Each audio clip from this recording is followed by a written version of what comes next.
Day 4. Israel is now striking Tehran and Beirut simultaneously. A high-rise building collapsed in southern Beirut after an Israeli airstrike. Streets packed with people fleeing the Lebanese capital. Iran has now hit 8 countries. The U.S. Embassy in Riyadh was struck twice this morning. 700 Iranians are dead. 6 Americans are dead. And Trump says the biggest wave hasn't happened yet.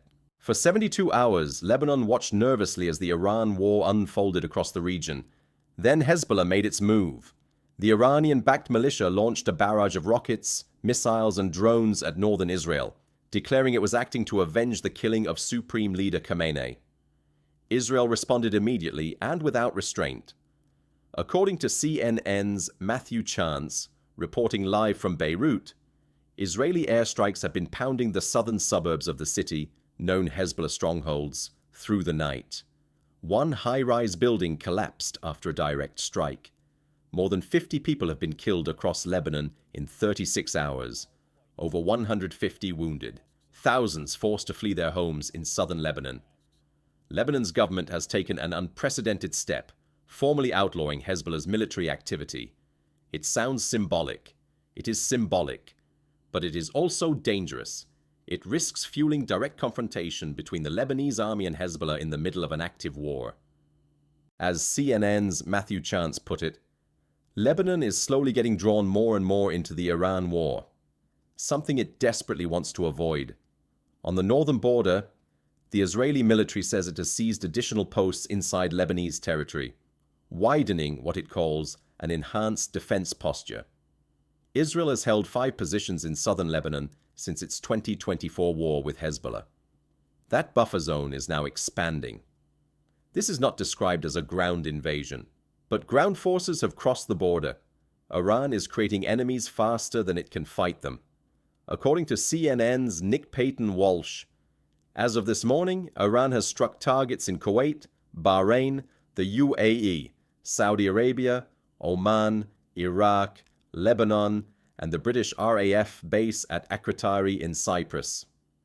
2 explosions hit the U.S. Embassy compound in Riyadh this morning. Americans in Oman were told to shelter in place after the country's docking port and an oil tanker were targeted.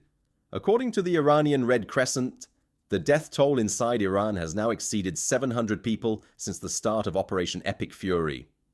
Iran's remaining forces are lashing out across the region, but CNN's Oren Lieberman, reporting from Tel Aviv, notes that Israel has now expanded air superiority across parts of Iran.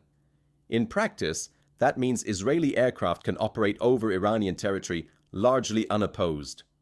The State Department has acknowledged that it is very difficult for American citizens to leave the Middle East right now.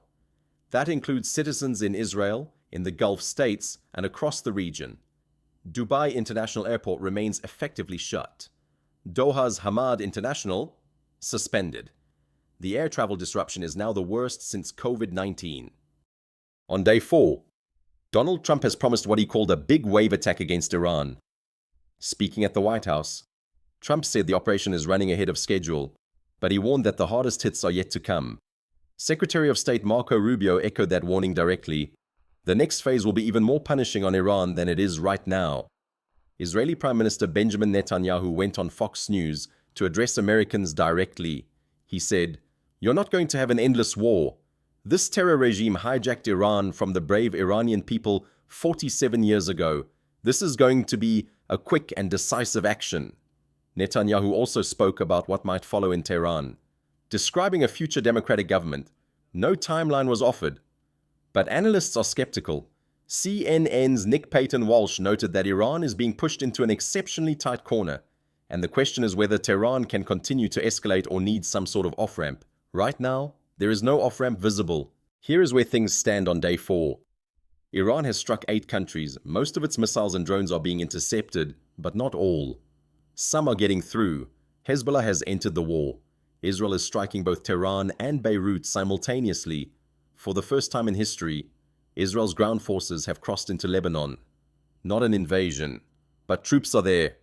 700 Iranians dead. 6 Americans dead. 52 Lebanese dead. The U.S. Embassy in Riyadh has been struck. Oman has been struck. The war has no borders anymore. Iran still has enormous drone stockpiles. Its underground Shahed factories in Isfahan are still operating. The missile threat has not been eliminated. Trump has promised the biggest strike is still coming. And Hezbollah, despite being severely weakened in 2024, has just opened a second front. 4 days ago, this was a targeted operation against Iran's leadership and nuclear program. Today, it is a regional war spanning 8 countries, 2 active fronts, and a death toll climbing by the hour. Netanyahu says it will be quick and decisive. Trump says the biggest wave is still coming. And Iran says it hasn't shown everything it has. 3 leaders, 3 promises, only one of them can be right. Subscribe to Conflict Atlas. New video every single day. We map the wars, so you understand what's really at stake.